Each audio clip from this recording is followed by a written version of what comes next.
Hello there folks, my name is Spoonks and welcome back to another episode of Box Office Chat. This is the show where I break down the top 5 domestic box office results, see where each movie landed, and see how well each movie did. So let's get started. Number 5 was Dungeons & Dragons: Honor Among Thieves, making $5.5 million this weekend, adding to a domestic total of $82 million and a worldwide total of $178 million.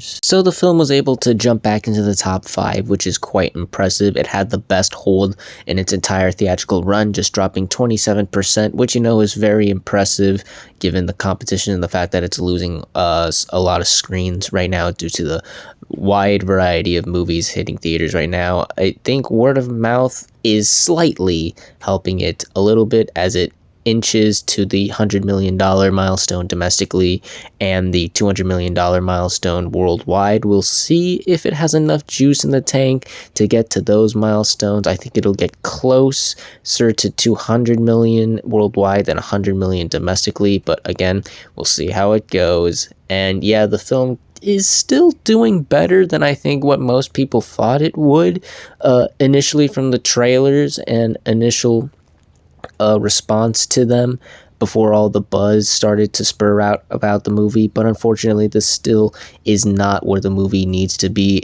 While it was able to surpass its $150 million budget worldwide, it is still yet to double that, unfortunately, which sucks, as it definitely showed signs of improvement given the strong word of mouth and better than expected opening. But unfortunately, I just think that the marketing didn't really sell the movie to audiences.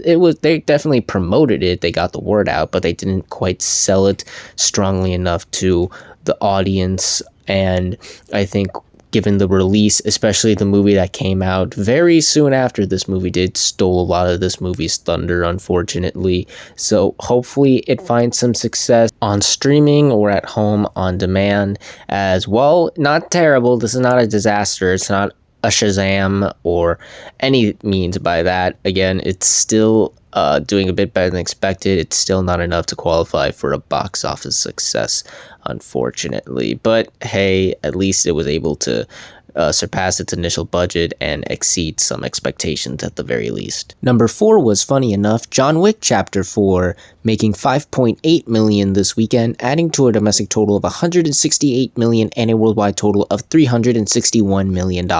Another very tight race between John Wick and another feature film. This is insane to see how close John Wick can get to these other movies' totals and just put up a good fight and come out on top. Very interesting thing to see with this movie for sure. It also helps in the case that this movie is really working with audiences. Like, let's really think about this movie. I know it's the fourth film in a very popular franchise, but when you really get to the nitty-gritty of it, this is an R-rated violent action film that is nearly 3 hours long, and it is almost at $170 million domestically and just roughly $40 million from $400 million worldwide. That is insane. Word of mouth continues to help this movie out. It's doing very well, and I definitely think it's going to surpass John Wick Chapter 3 domestically very soon. Not sure if it'll happen in the top 5. I do believe this will be one of, if not the last time we see John Wick in the top 5, given that the summer movie season is approaching very quickly. We are 2 weeks away from it, believe it or not, so I definitely think it'll be on its way out by then. But hey, the fact that it has made already this much money, it's the highest grossing film in the franchise worldwide, and with the film only costing $100 million, this is already a very profitable movie. No one is really upset over how this movie is doing. Yeah, sure, it had that minor bump in the road with its second weekend drop off, but still it is shown to still pick itself back up from that and has become once again a huge box office titan. So yeah, good on you, John Wick. You came back for round 4 and you came swinging ablaze. Number 3 was The Covenant, opening with $6.3 million this weekend domestically, and that total stays the same worldwide as it has yet to be released in any international countries yet. So this actually caught me off guard. I was not expecting this movie to chart into the top 5. I saw nothing for this movie. No ads, no trailers. I may have glimpsed at the poster at some point, but that's about it. I didn't hear a lot of people talking about this movie, so that's why I kind of just glossed over it last weekend. But hey, apparently enough people were interested enough to get it to number 3, which is very impressive, and reviews so far for the film were really solid, and audiences seem to like it a lot. It got an A- on CinemaScore, which is very good, but the downside is that this movie has a very hefty price tag. It costed $55 million. This is not a good start at all. You know, hopefully word of mouth can carry it. Maybe, I don't know. It's definitely going to need some international numbers and definitely a huge amount of word of mouth to get this thing to at least buy over the initial budget, because this is definitely a very bad opening. It surprised me for sure. I wasn't expecting it to chart in to the top 5, but this is still a pretty bad opening. We'll see how it legs out. Maybe the A- CinemaScore helps it out, but yeah, this movie is not off to a great start. Number 2 was Evil Dead Rise, opening with $24 million this weekend domestically and $42 million worldwide. So after 4 months into the year and after 3 wide releases, Warner Brothers finally did it. They have their first successful opening weekend of the year, and thankfully I was expecting this, as I'm sure a lot of you were expecting this movie to do very well. Reviews were strong, the marketing was solid. Horror is in a huge renaissance era right now. People are just digging this genre, and of course the Evil Dead name pretty much caught the attention of a lot of fans and maybe even newcomers who are aware of the franchise. This is definitely a very solid opening. Given the budget is only $19 million, it's pretty much made that back domestically and doubled that worldwide. I'm certain it's going to be very, very profitable.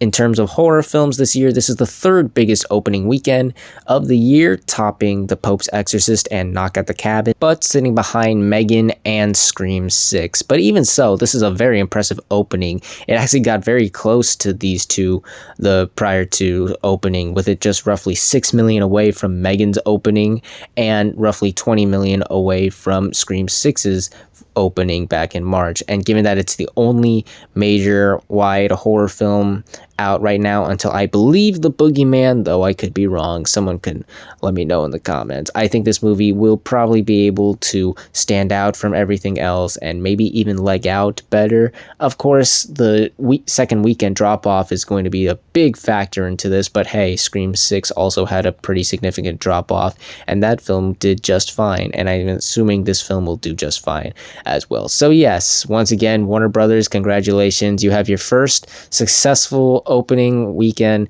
of the year, and I'm sure this is going to be your first big hit of the year. It took you 3 other tries, but you got it on 4th. So yeah, congrats to the Evil Dead team. Let's see where we can go from here, but I'm expecting a very solid turnout for this movie going forward. And finally, let's end the video off with the number 1 movie of the weekend, which was, for the 3rd week in a row, the Super Mario Bros. Movie, making $59 million this weekend, adding to a domestic total of $434 million and a worldwide total of $877 million. This is insane. Like, I knew it was going to hold well for sure. Like, it's a family film at its core, so obviously wouldn't take such a big hit. But folks, we are in its 3rd weekend, and it made nearly $60 million in its 3rd weekend. Even Incredibles 2 didn't make this much. It made like $46 million back in the summer of 2018. That is insane.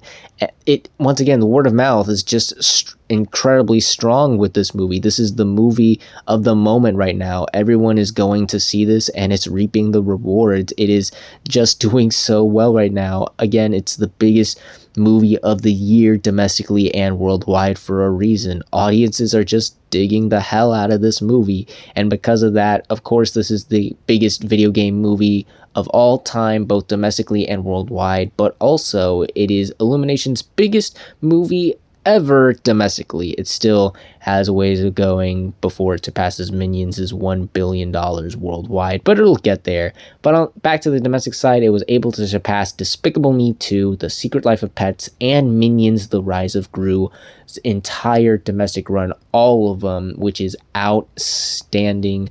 Oh my goodness, I haven't been this impressed by a movie theatrical run since Top Gun Maverick. This is definitely one for the ages. It'll be interesting to see how it does once we are full swing into the summer movie season. Then I think we'll start to see a bit more drops off. Nothing too major, mind you, because this movie is still a juggernaut right now, but it'll be interesting to see how it faces off stuff like Guardians of the Galaxy, Fast Furious, especially The Little Mermaid. But yeah, right now this movie is in the best place right now. It's certainly going to surpass Minions' worldwide total, I'm sure, by the end of this week, as well as surpassing the coveted $1 billion milestone, making it the first animated film to do that since Frozen 2. This is just an astonishingly successful run for the Super Mario Bros. Movie.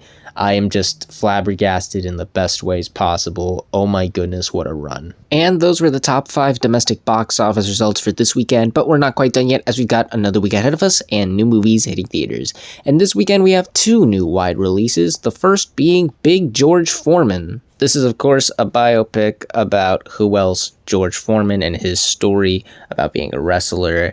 And while I do believe there is enough interest to get this into the top 5, I'm sure there's a lot of people very interested to see how the story unfolds, especially in a cinematic storytelling method.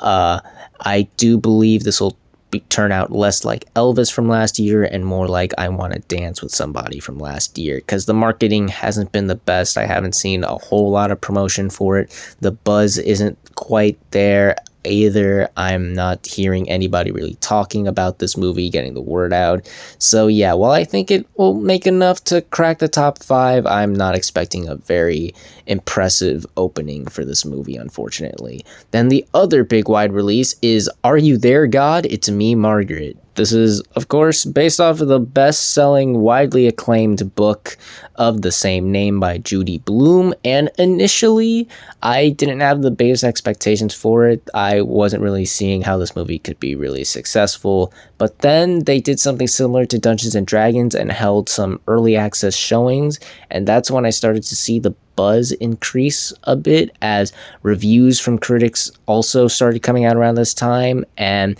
they are very positive. Like the lowest score, as at the time of this recording, they are incredibly positive. The lowest rating I've seen for this movie so far by a critic is a C+, which I think is quite impressive for this movie. Goes to really show how widely acclaimed this movie is by critics right now, and I'm starting to see a certain amount of buzz and interest starting to peak for this movie. So I can definitely see this movie exceeding expectations the way Dungeons & Dragons did. It had these low expectations prior, but thanks to the strong reviews and, of course, fans of the book, this is a very widely known book. How even I know about this. I've heard the title before, and I haven't read the book, but I'm aware of the title. So I think that this movie, while it's not going to defeat Mario, we're not going to see some gangbusters level opening, I definitely think we're going to see something better than expected here. But we'll see how well this movie truly does, as well as the rest of the movies that land in the top 5 on the next Box Office Chat. And that's going to do it for this week's episode of Box Office Chat. What did you all think of the results? Were you satisfied, unsatisfied? Comment down below and let me know. If you like this video, hit the like button. If you like this channel, hit the subscribe button. Follow me on all the social media links right there. And until next time, everyone, stay sharp.